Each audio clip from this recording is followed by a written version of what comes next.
todo mundo feliz com o processo.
Oi, pessoal, boa tarde. Aqui quem está começando com vocês é a Isabela e a gente vai dar início à nossa palestra, tá bom? A primeira palestra do dia é sobre classificação das informações e prevenção no vazamento das informações. E ela vai ser ministrada pelo Vitor Vale. O Vitor é engenheiro de sistemas da Fortnite, especialista em segurança da informação, com mais de 12 anos atuando no mercado de segurança e conectividade desde o projeto até a implantação. Então, eu queria dar as boas-vindas ao Vitor. Vitor?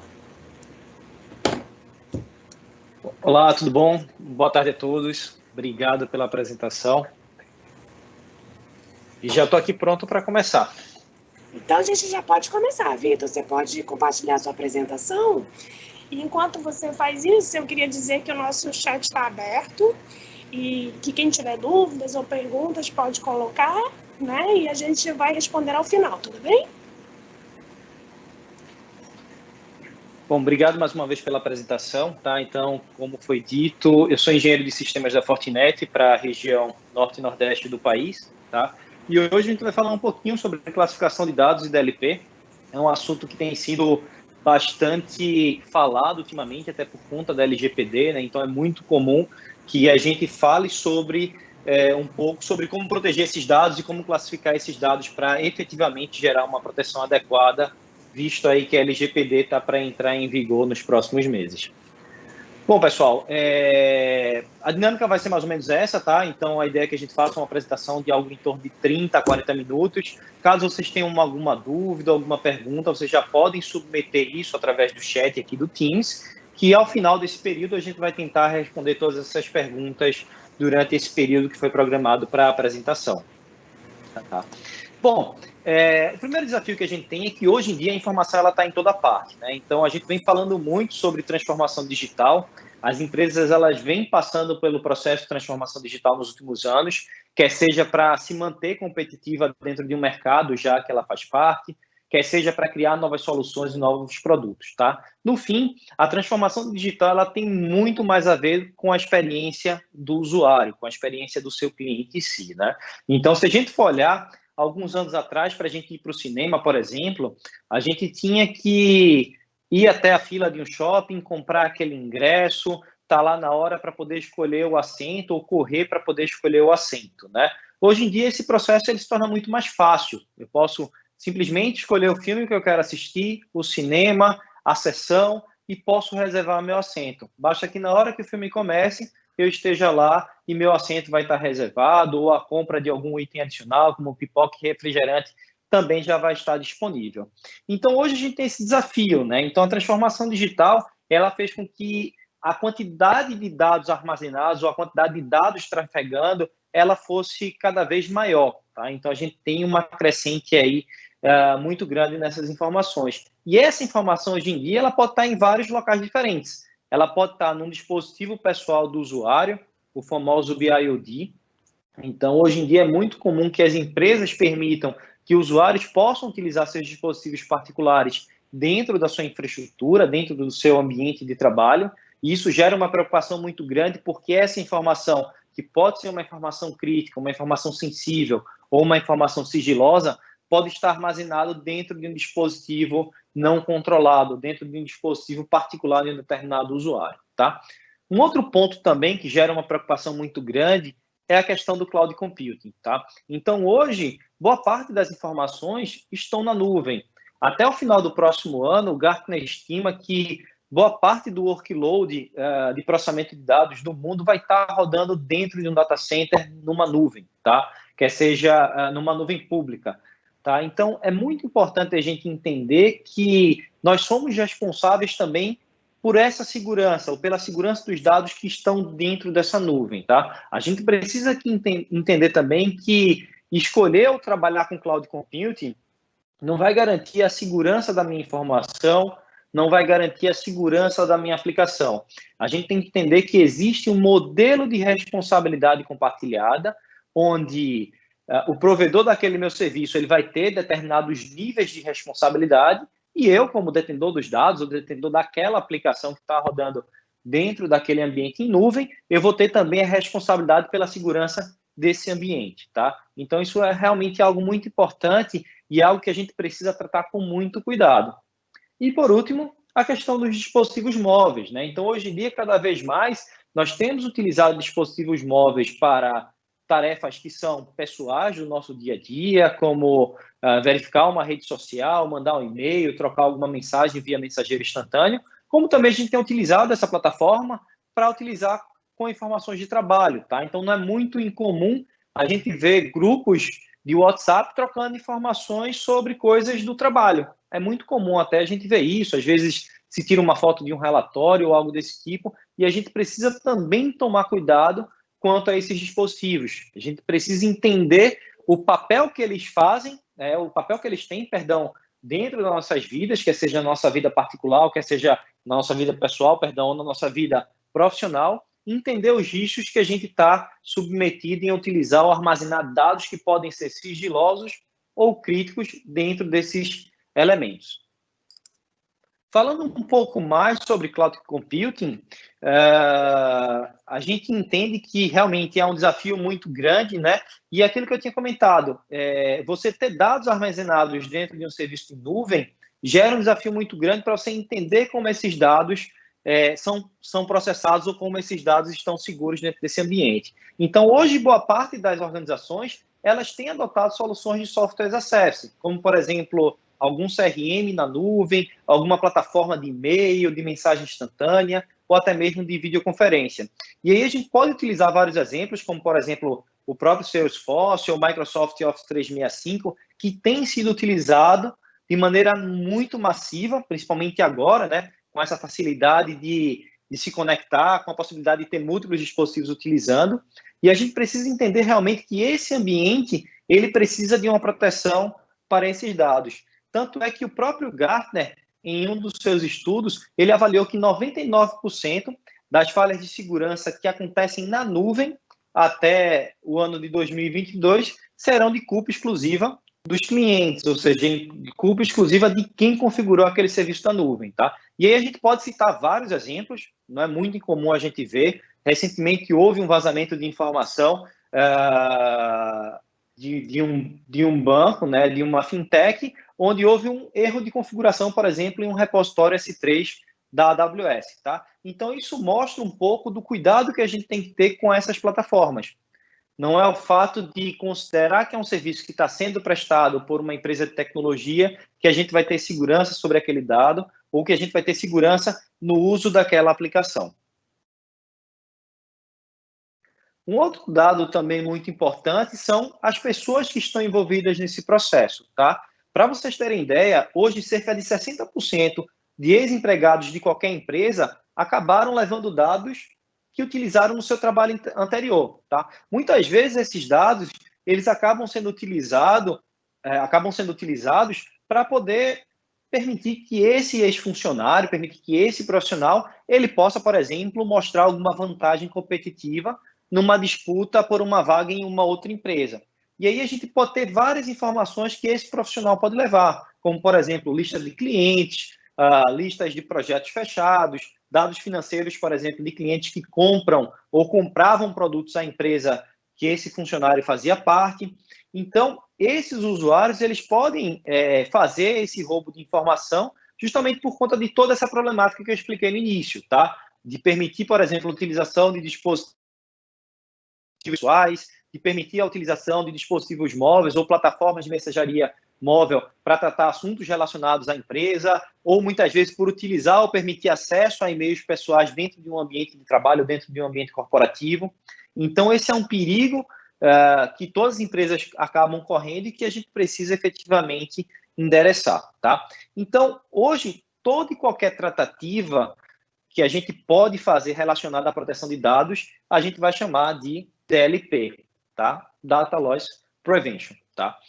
Tem uma definição do NIST que eu gosto muito, que ele fala que o DLP, ou o processo de DLP, né, Data Loss Prevention, ele acaba sendo o seguinte, um sistema ou um conjunto de soluções que foi desenvolvido para detectar roubo de informação, quer seja no seu processo de transmissão, quer seja no seu processo de armazenamento, e prevenir, através de monitoramento e detecção, ou até mesmo bloqueio desses serviços, que essa informação, quando ela estiver em uso, ou seja, no endpoint do dispositivo do cliente ou no dispositivo daquele cliente, ou estiver em alguma movimentação, ou até mesmo dentro de um sistema de armazenamento, ele possa ser detectado.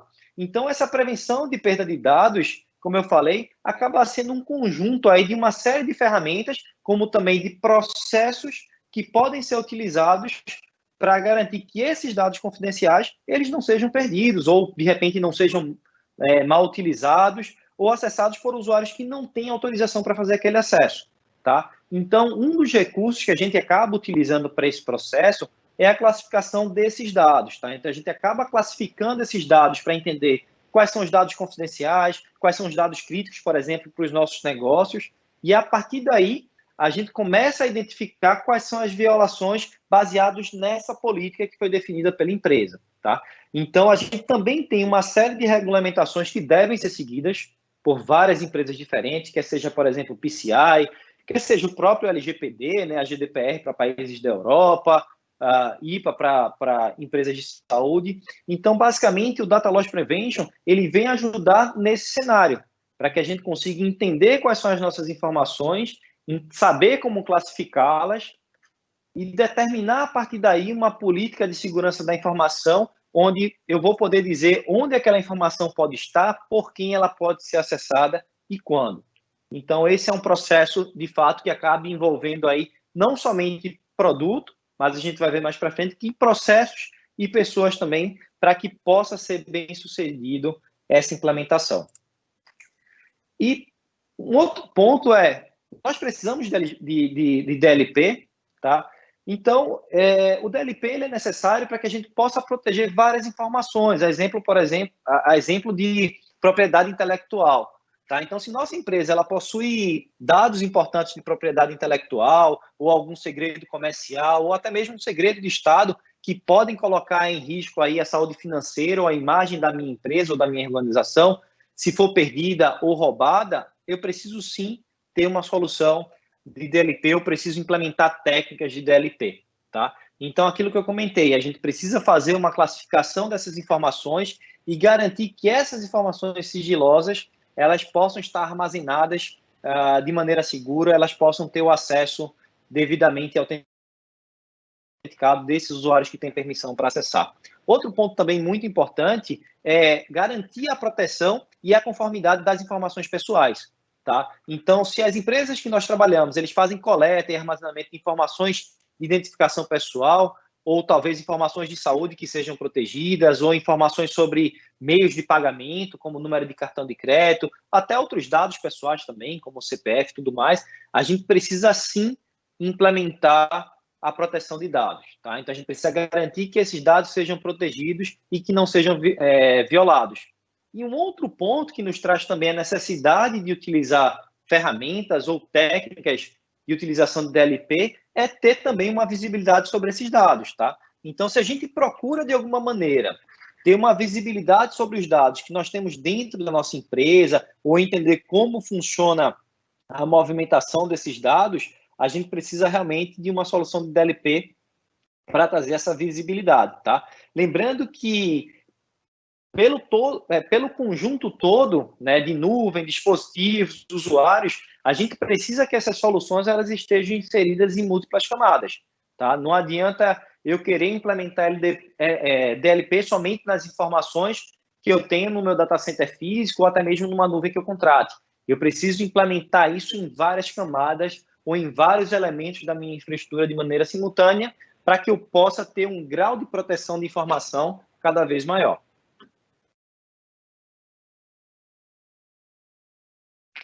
E aqui no Brasil, a gente tem falado bastante da LGPD, como eu comentei no início. Então, a Lei Geral de Proteção de Dados, ela visa regulamentar toda essa tratativa, como também trazer punição para as empresas que não tratam o dado da maneira devida, né, ou que tem algum tipo de vazamento dessas informações ou desses dados, ou até mesmo uma utilização errada desses dados, ou compartilhar essa informação pessoal com outras empresas. Né? Então, hoje é muito comum, por exemplo, a gente receber ofertas de cartão de crédito de N bancos distintos, porque a gente tem um bom relacionamento com o nosso banco ou porque a gente tem um limite grande de um cartão de crédito de um determinado banco. Tá? Então, não é muito incomum que as empresas faziam isso muito no passado. Elas acabavam trocando informações de clientes entre si para poder gerar aí um ambiente competitivo cada vez mais equalizado entre elas, né? Então, se a gente for analisar a LGPD e analisar os eventos que aconteceram no Brasil num passado recente, o roubo de informação ou vazamento de informação poderia ter gerado de impacto, né? Então, no Brasil houveram vários roubos de informação, vários vazamentos de informação. A gente pode listar eventos que aconteceram em 2018, no ano passado, e eventos que aconteceram nesse ano também, tá? Mas eu gostaria de trazer alguns exemplos para vocês na tarde de hoje. Basicamente, são 3 exemplos de 3 segmentos distintos, tá? O primeiro é de uma loja virtual, ou seja, de um e-commerce, que houve um vazamento de dados que acabavam totalizando mais ou menos as informações e registro de 2,5 milhões de clientes daquele e-commerce. O segundo exemplo é de um banco virtual, tá? De uma fintech, que teve aproximadamente 40 gigabytes de dados pessoais de correntistas vazados também no ano de 2018. E, por último, uma empresa de tecnologia também, que sofreu aí um grande vazamento de dados, né? Então, ela basicamente afirmou ter identificado essa informação, esse ocorrido, e que a equipe de segurança dela estava tratando efetivamente para poder minimizar aí os impactos, como também gerar uma resposta para os seus clientes, tá? Então, se a gente for olhar esses 3 cenários, ou esses 3 casos que aconteceram efetivamente antes da LGPD entrar em vigor, na realidade a gente ainda aguarda que entre em vigor, a primeira empresa, ela teve um faturamento aí em 2017, né, um ano anterior ao vazamento, de uma monta aí basicamente de 1,889 milhões de reais, tá? E se a gente tivesse uma multa simples por incidente de 2%, que é o que determina a LGPD, eles teriam um valor de multa aplicado de quase 38 milhões de reais, tá? Então, esse realmente é um valor de multa muito grande, até porque essa multa ou esse percentual é em cima do faturamento bruto daquela companhia, daquela empresa, tá? E hoje, toda e qualquer empresa, quer seja pública ou privada, ela efetivamente vai ter que atender e obedecer aí às determinações da Lei Geral de Proteção de Dados. Nesse segundo exemplo, esse grupo de empresas, ele acabou aí tendo um faturamento de 2 tri, né? 2 tri e 200, e com uma multa de 2% teria 45 milhões de multa a se pagar, e essa terceira empresa teria aí aproximadamente 30 milhões de multa a se pagar, tá? Então, a Lei Geral de Proteção de Dados, ela não é, na realidade, ela não tem um certificado de compliance, né? Não tem como eu dizer, ó, minha empresa ela é compliance LGPD, tá? Então, não existe, né, regras definidas de como a gente realizar mitigação de evento, de utilizar tecnologias, ou definir determinados frameworks ou boas práticas para determinar alguns meios certificadores de compliance para LGPD, tá? Então, a lei ela acaba determinando como deve funcionar essa coleta de dados, como é que deve ser o tratamento dela, o seu armazenamento, e acaba informando também a necessidade de implementação de padrões de governança, de segurança da informação, de utilização, por exemplo, de ferramentas tecnológicas para prover os requisitos de definição de funcionamento, de canal de comunicação, da possibilidade de apagar informações de um determinado cliente sob solicitação, de anonimizar informações também desses clientes. Quando a gente olha um pouquinho mais para o cenário do Brasil, tá? Segundo o Instituto Ponemon, 63% das empresas de médio e pequeno porte no Brasil, eles sofreram algum incidente com informação de dados agora no ano de 2019, tá?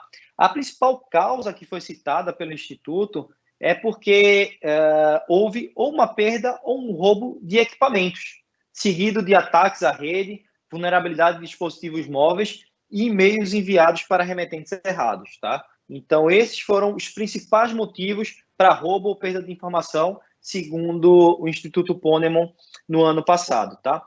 Outra constatação também muito importante é o seguinte: a maioria dos casos, que foram 52%, esses dados que foram comprometidos ou foram vazados de maneira indevida, eles continham informações sobre clientes. Então, realmente é algo bastante crítico. Além disso, essa pesquisa, ela mostrou que o Brasil é o país mais propenso a sofrer violações de segurança, com um risco aproximado aí de 43%, tá? E uma empresa brasileira sofrer um ataque, que é muito acima, por exemplo, de outros países que têm uma cultura de cibersegurança bem maior. Por exemplo, a Alemanha tem um risco de 14%, a Austrália de algo em torno de 17%, 18%, tá? Então, é muito importante a gente entender que essas empresas, elas são um alvo, tá? Muitas vezes a gente tem problemas que são gerados ou que podem ser ocasionados por erros de configuração dos times de tecnologia da informação por conta da utilização desses serviços ou vulnerabilidades que podem estar dentro de determinadas aplicações, mas boa parte realmente desses ataques ou desses problemas ou do roubo da informação, ela provém efetivamente de uma ação criminosa ou de uma ação de um atacante. E aí, para gerar a proteção necessária, a gente precisa entender quais são as áreas de proteção que a gente tem, tá? Isso vai estar um pouco alinhado com aquilo que a gente discutiu no início, tá? Então, primeiro, a gente tem que entender que, do ponto de vista de tecnologia da informação, há 3 áreas que a gente deve proteger, tá? Primeira delas, o dado quando ele está em repouso, ou seja, o dado quando ele está armazenado dentro de um storage, quando ele está armazenado dentro de uma fita de backup ou algo desse tipo. O dado quando ele está em movimento, ou seja, quando eu estou transmitindo aquela informação, né, quer seja por e-mail, quer seja através de um link de comunicação via VPN, quer seja através de um upload para uma aplicação que está funcionando numa nuvem pública. E, por último, os dados que estão em uso pelos usuários, né, que efetivamente são os dados que estão ali no usuário, tá? Então, é muito importante a gente saber, primeiro, onde esses dados estão localizados, porque depender de onde ele está localizado ou da ação que a gente estiver fazendo com aquele dado naquele momento, a gente precisa entender de que forma a gente consegue tratar aquilo ali a nível de tecnologia.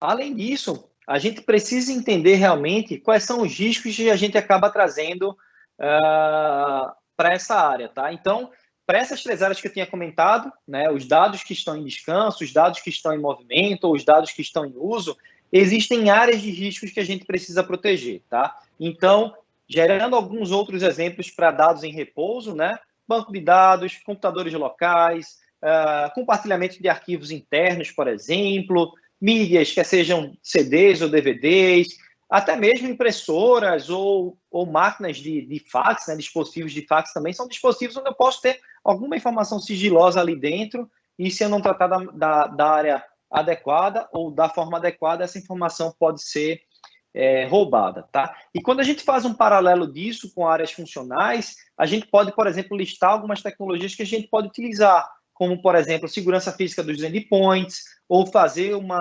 utilizar recursos e plataformas de criptografia de disco para esses computadores que armazenam esses dados, para caso esse computador ele seja roubado ou seja perdido, essa informação ela permaneça segura. O mesmo a gente pode fazer para dispositivos móveis, como também para armazenamentos ou storages internos, ou até mesmo mídias físicas. Para tudo aquilo que é papel, ou até mesmo mídias físicas, eu também tenho que ter uma política aí de descarte dessa informação e até mesmo destruição dessa informação, tá? Para todos aqueles dados que são móveis, eu preciso ter soluções que me garantam uma segurança de perímetro. Isso aí a gente pode ter com soluções de Next Generation Firewall. Eu também tenho que ter a possibilidade de fazer o monitoramento da minha rede para entender como esses dados estão fluindo dentro da minha infraestrutura e também ter visibilidade de como esses dados estão trafegando na internet ou vindo da internet, tá? Então, eu preciso ter toda essa garantia, como também eu preciso ter uma garantia sobre o meio de transmissão, ou seja, eu preciso ter um meio de transmissão seguro para acessar essa informação. E aí a gente pode citar o exemplo da VPN, tá? Então, hoje, por conta da pandemia do Covid-19, boa parte das empresas estão utilizando algum meio de comunicação criptografado, algum meio de comunicação segura, para permitir que seus funcionários possam trabalhar de home office durante esse período e possam ter o mesmo perfil de acesso e acesso às mesmas informações sigilosas trabalhando de casa, tá? Então, a VPN ela é muito importante dentro desse processo. E, por último, dos dados em uso aí, a gente tem que fazer efetivamente um monitoramento desses usuários que têm acesso privilegiado à informação, tá? Outra técnica também que a gente pode utilizar durante esse processo, né, de garantia do sigilo dessas informações é permitir a anonimização desses dados. É algo também que está previsto dentro da LGPD e é uma técnica que pode ser utilizada para gerar proteção e usar aí, de fato, alguns controles adicionais para que a gente possa efetivamente controlar esses dados que estão em uso e ter visibilidade sobre eles.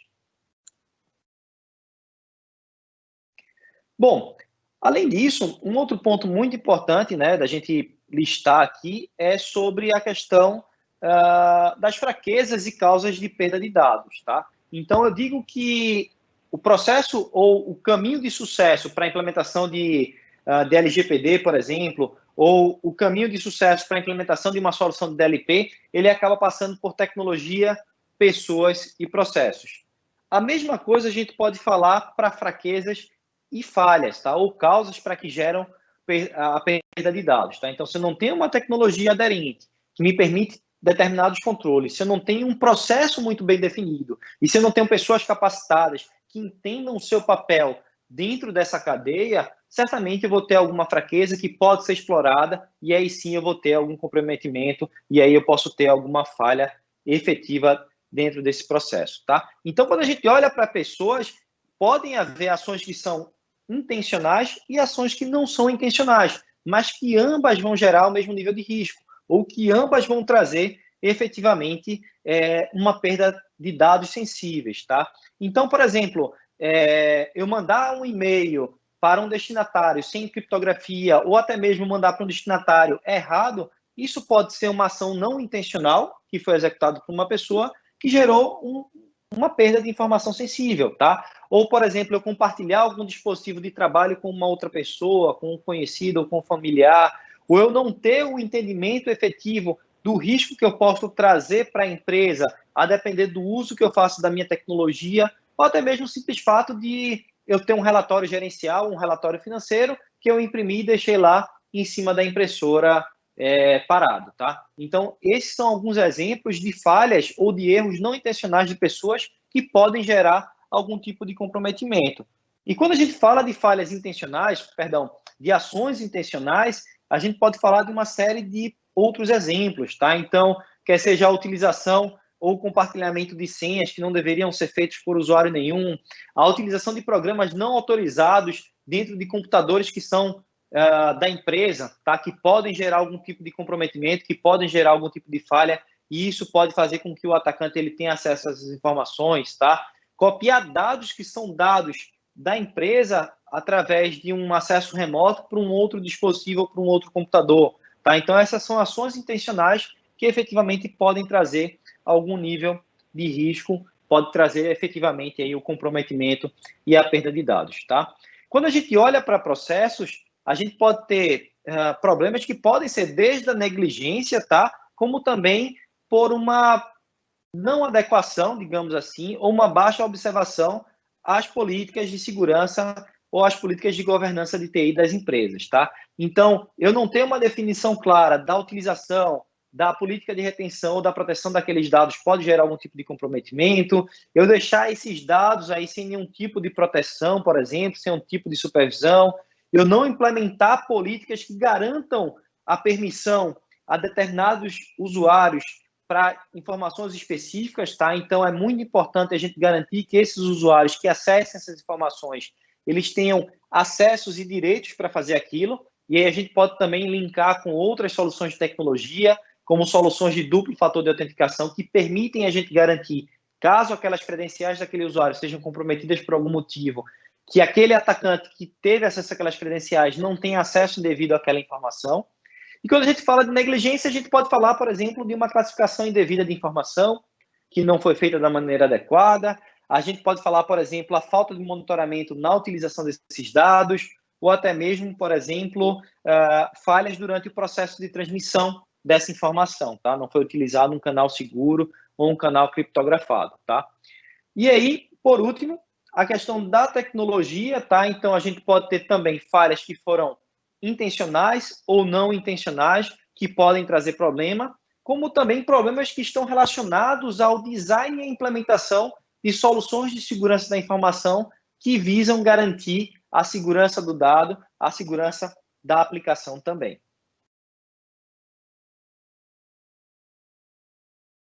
Bom, então, como vocês viram, a gente tem uma série de elementos que podem ser utilizados, que acabam envolvendo pessoas, processos e produtos para isso, tá? Mas é importante a gente entender, como eu mencionei anteriormente, que essas proteções ou esses recursos devem estar espalhados em toda a nossa planta, em toda a nossa arquitetura de rede ou arquitetura de conectividade, tá? Então, eu preciso ter soluções que possam proteger o meu endpoint, quer seja um notebook, quer seja um dispositivo móvel, onde eu vou ter dados em uso naquele dispositivo. Eu preciso ter também sensores que permitam ter a visibilidade da informação à medida que ela está trafegando dentro da minha infraestrutura de rede, quer seja dentro de um data center tradicional ou dentro de uma infraestrutura tradicional de rede, quer seja também dentro da nuvem. E eu preciso também ter soluções que permitam eu identificar e reconhecer as minhas aplicações, os meus dados, quando eles estão armazenados num storage interno, ou quer seja no storage na nuvem, tá?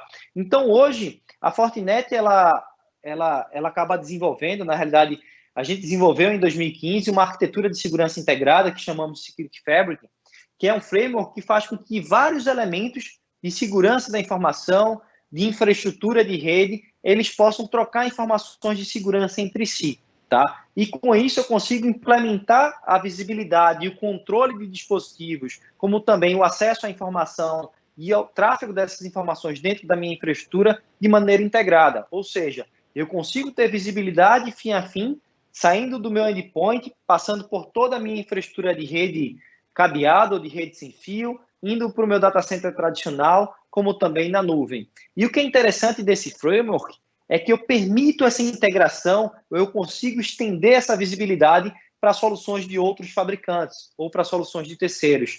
Isso faz com que esse ecossistema ele traga uma visibilidade cada vez mais ampla das informações, das aplicações, dos acessos, tá? Como ele também permita, a partir dessa integração e dessa visibilidade, uma automação de processos para que a gente possa responder a determinados incidentes de maneira rápida. Ou até mesmo uma automação que pode ser utilizada, por exemplo, para executar configurações do nosso dia a dia, tá? Então, eu posso responder a um determinado evento, desconectando um determinado usuário, bloqueando um e-mail que, por exemplo, ia sair com alguma informação sigilosa, com um número de cartão de crédito, por exemplo, ou um número de CPF, tá? Então, essa arquitetura ela é interessante porque ela permite que esses elementos todos atuem de maneira conjunta e que nós não tenhamos nenhuma brecha naqueles elementos, que sejam o dispositivo do usuário, quer seja um dispositivo móvel, quer seja um dado que esteja armazenado na nuvem ou dentro da minha infraestrutura tradicional. E aí, a gente tem algumas tecnologias, tá certo, que acabam sendo utilizadas para a DLP, para justamente ajudar a gente nesse processo, tá? Que são tecnologias que vão dentro das soluções para que a gente possa efetivamente garantir a proteção dentro desse ambiente. E aí a gente pode falar de uma série de recursos ou tecnologia que podem ser utilizados para isso. Por exemplo, algoritmos que vão reconhecer dados sensíveis dentro da minha infraestrutura, à medida que eles são armazenados, à medida que eles são acessados. Eu posso ter também soluções que vão fazer análise comportamental daquele usuário, daquele dispositivo, para detectar, por exemplo, se aquele dispositivo é um dispositivo que foi comprometido por um atacante e automaticamente a gente responder àquela ameaça baseado no comportamento daquele dispositivo.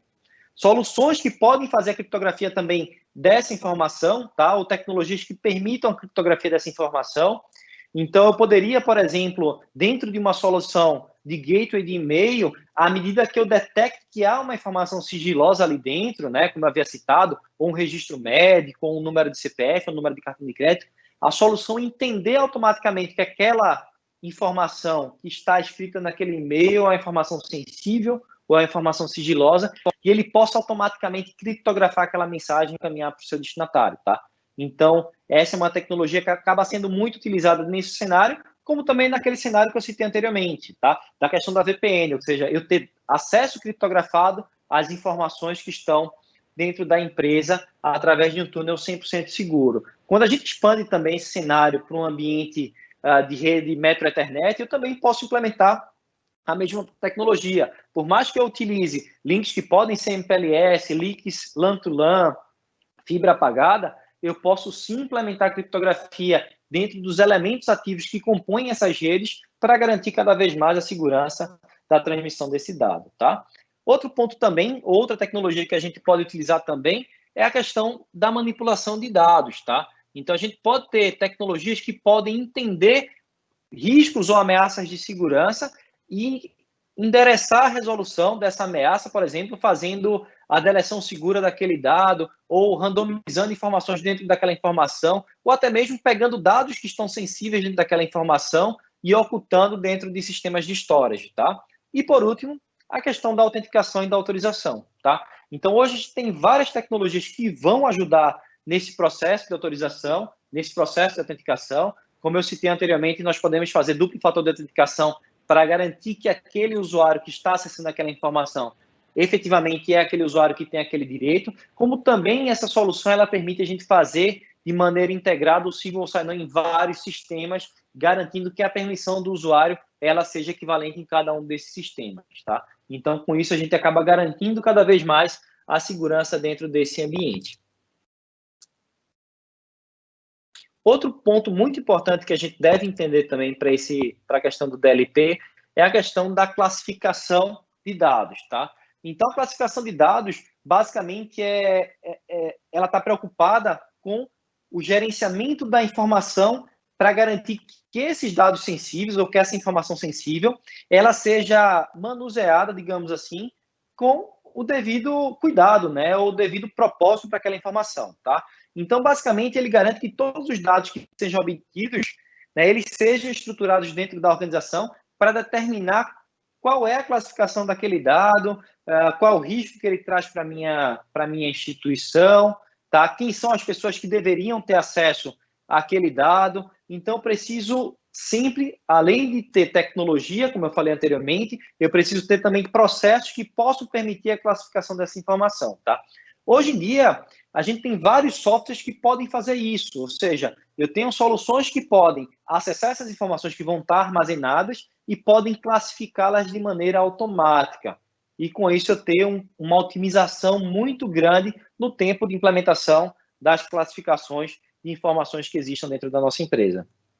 E aí a gente pode citar vários benefícios, né, de se ter a classificação de informação, a questão da efetividade e da eficiência dos sistemas para proteger essas informações, até porque a gente vai utilizar esse sistema de classificação para determinar se aquele recurso, se aquela informação, ela pode trafegar ou não na rede, se ela pode estar armazenada dentro do dispositivo, ou se até mesmo o usuário pode ter acesso àquela informação.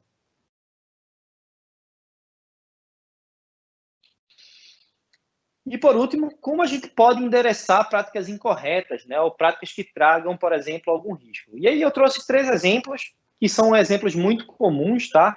Então, muitas vezes, a nossa empresa, para permitir um trabalho mais fluido, né, ou a integração entre diversas equipes ou times de trabalhos distintos, a gente acaba implementando compartilhamento de arquivos, tá? Pode ser um SharePoint, pode ser um Google Drive, algum outro armazenamento da nuvem, e a gente acaba não pensando em privilégios mínimos de acesso àquela informação, tá? E aí, quando a gente não faz isso, a gente pode fazer com que qualquer pessoa dentro da nossa organização ela possa acessar essas informações e possa obter dados e utilizá-los para outros propósitos. Então, esse é um erro muito comum, que aqui a gente, apesar de usar a tecnologia, não necessariamente a gente precisaria de uma solução específica para fazer isso, mas que podem trazer efetivamente um risco muito grande às informações que são armazenadas dentro da infraestrutura.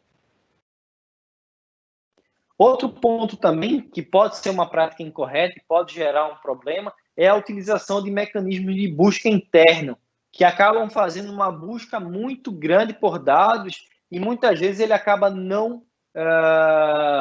acaba procurando toda a rede sem nenhuma restrição, tá? Então, basicamente, quando eu tenho todo o conteúdo, todos os dados da empresa indexados, eu posso também ter um acesso indevido aí para vários usuários ou para vários funcionários que não têm ou que não deveriam ter acesso àquelas informações, tá? E, por último, a não observância ou não seguir as práticas do mercado, tá? E aqui a gente pode até abrir um paralelo com a LGPD.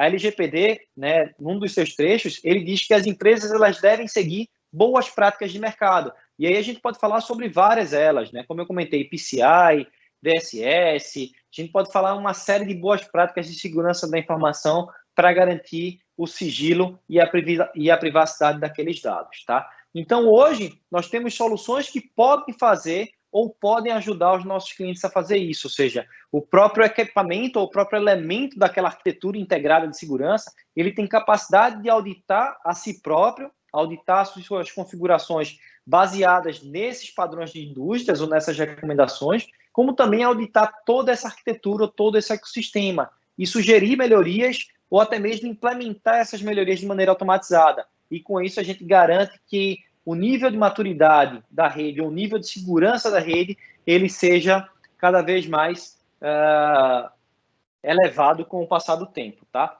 Então, seguir essas melhores práticas acabam ajudando vocês a não terem esses dados roubados, que vão resultar certamente aí, quer seja em multa, né, quando a LGPD já estiver em vigor, ou quer seja até mesmo uma perda de reputação, tá? Então, eu não me sentiria confortável em ser correntista de um banco que teve um vazamento de informações de cartão de crédito, por exemplo, dos seus correntistas, tá? Então, isso é algo realmente que pode trazer um risco aí à reputação das empresas como um todo. Bom, pessoal, aqui a gente chega ao fim da apresentação, tá? Espero que vocês tenham gostado.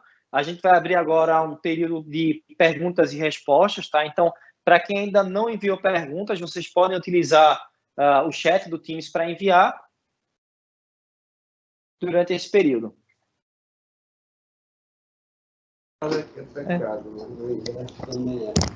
Obrigada, Vitor Vale. Vamos ver se a gente tem alguma pergunta aqui.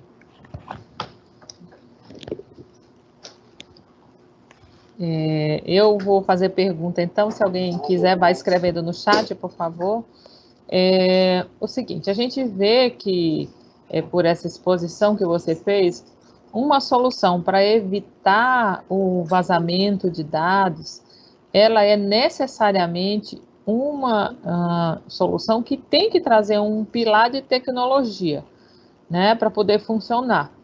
Porque se eu não tiver a tecnologia, isso vai ficar capenga. Eu posso ter as pessoas conscientizadas, posso ter os processos funcionando, eu vou precisar da tríade, né? Mas é uma solução que depende bastante da tecnologia. Queria que você comentasse esse aspecto, se de fato essa é uma visão correta, que fica muito difícil, para não dizer impossível, a gente evitar vazamentos se a gente não tiver uma solução integrada entre os ativos de segurança e outras tecnologias complementares.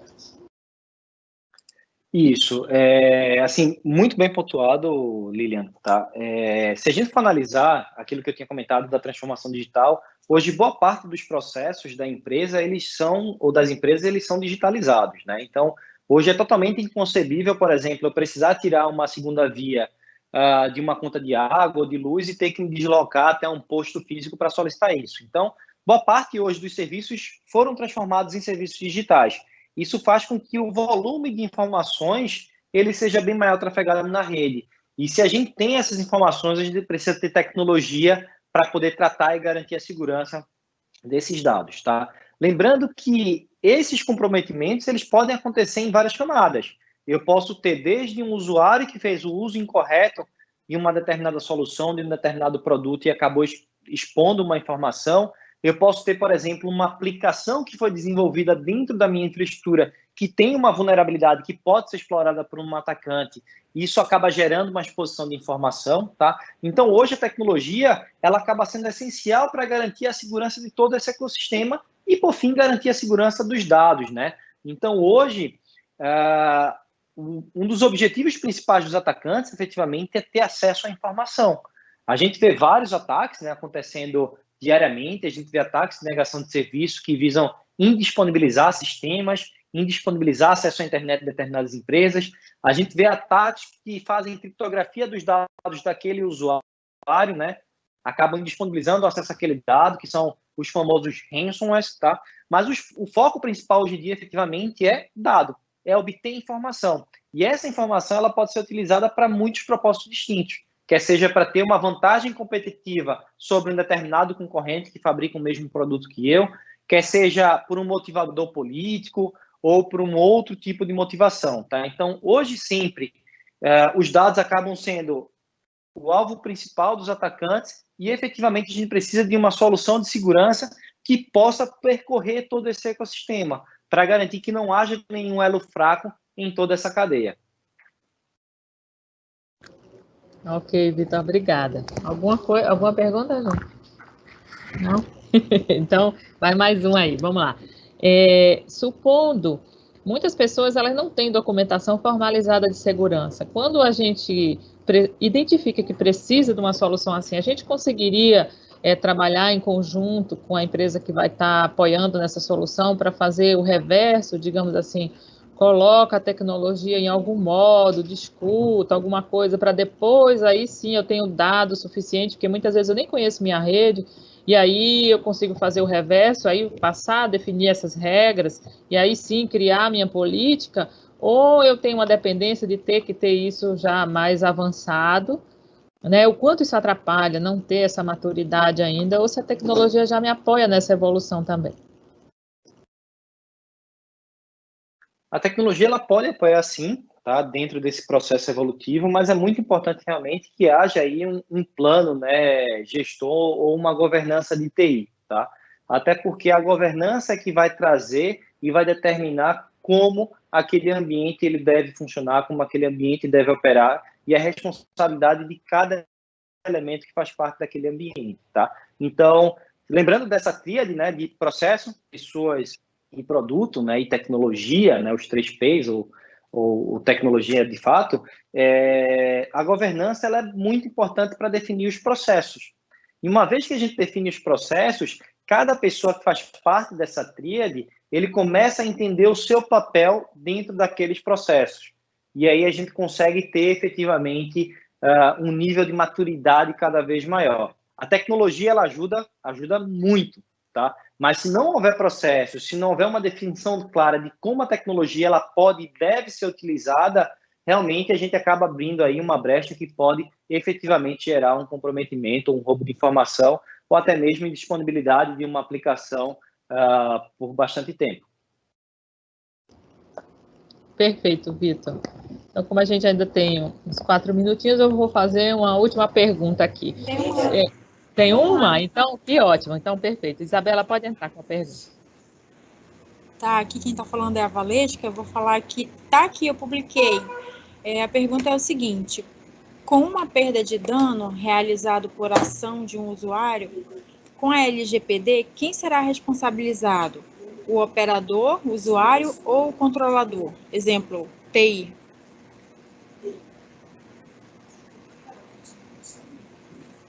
Tá, essa é uma ótima pergunta, tá? A gente tem que entender que existem sim responsabilidades para cada um desses elementos dentro da LGPD, tá?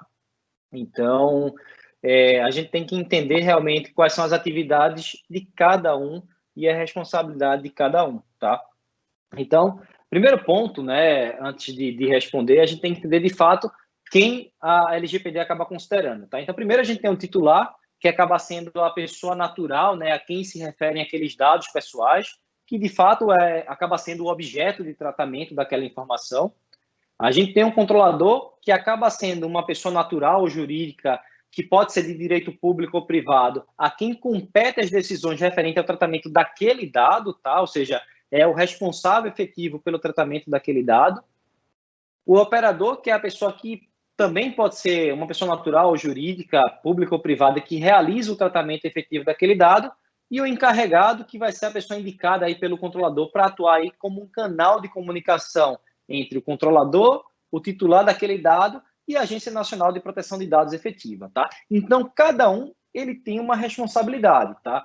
Então, o controlador, ele tem a responsabilidade sempre por aquele dado. Então, se eu contrato, se eu sou o controlador de um dado e eu contrato um serviço de nuvem para armazenar aquela informação e aquela informação ela é vazada por algum motivo, eu continuo sendo responsável por aquele dado efetivo, tá? A mesma coisa para o operador daquele dado, ele pode ser responsabilizado por aquele vazamento e até mesmo o encarregado, ele pode ser responsabilizado caso ele não faça a notificação adequada ou em tempo hábil para a Agência Nacional de Proteção de Dados, tá?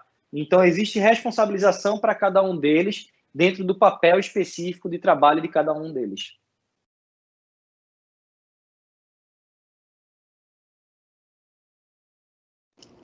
Beleza. Vitor, se você fosse fazer uma recomendação, né, para uma pessoa que está querendo implantar uma solução do DLP, o que é que ela não pode deixar de fora dos requisitos técnicos para essa solução?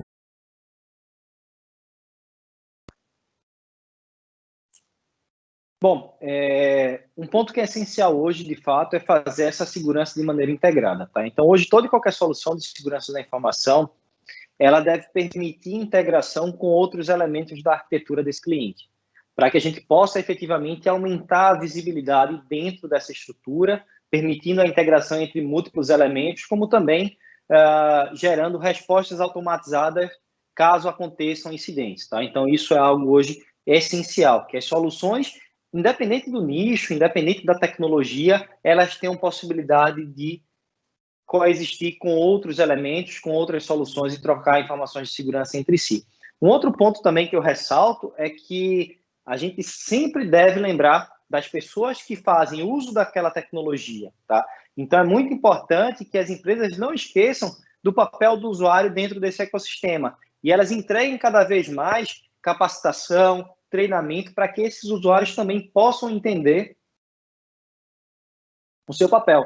Eu costumo dizer que o elo mais próximo do atacante até o seu alvo é o usuário final, é o cliente final, tá? Então, hoje, imagine que é muito fácil eu mandar um e-mail, um phishing, por exemplo, para um determinado endereço de e-mail de uma pessoa que pode clicar naquele e-mail, tá? Efetivamente, existem estudos dizendo que 4% de todo e qualquer usuário, ele sempre vai clicar em alguma campanha de phishing. Então, imagine se uma empresa ela tem 1.000 funcionários e eu mando um ataque para esses 1.000 funcionários, a minha tecnologia não funciona, não detecta e não bloqueia isso, esse usuário ele tem o poder de clicar ou não naquele link, tá? Então, se cada vez mais ele é conscientizado, se cada vez mais ele recebe treinamento sobre a sua importância e seu papel, a gente acaba trazendo um aliado muito grande aí na proteção da segurança da informação como um todo.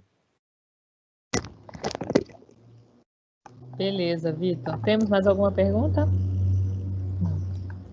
Eu quero agradecer, Vitor, pela palestra, uma ótima palestra. Obrigada por nos apoiar nesse evento tão importante para a nossa área e para melhorar esse nível de segurança das nossas organizações. Quer concluir? Eu que agradeço a oportunidade.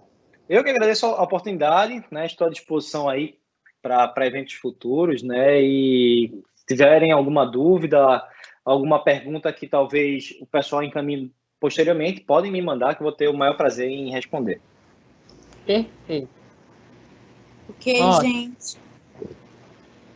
Ok. Vitor, muito obrigada, viu, em nome da Prodan, por essa participação. E também agradecemos aos participantes aí que estiveram com a gente.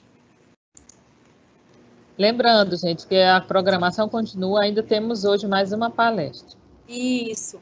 E para quem vai sair dessa sala aí para a próxima palestra, a gente só queria avisar que a gente vai aí dar uma tolerânciazinha de mais uns 5 minutos para começar. A gente se encontra lá. Obrigado, pessoal. Obrigado, Vitor. Obrigado, Lília. Obrigado, pessoal da assessoria de comunicação, pela organização. Parabéns, vocês estão de parabéns. E vamos continuar. Valeu, gente. Obrigada. Obrigado, pessoal. Tchau, tchau. Vamos encerrando aqui.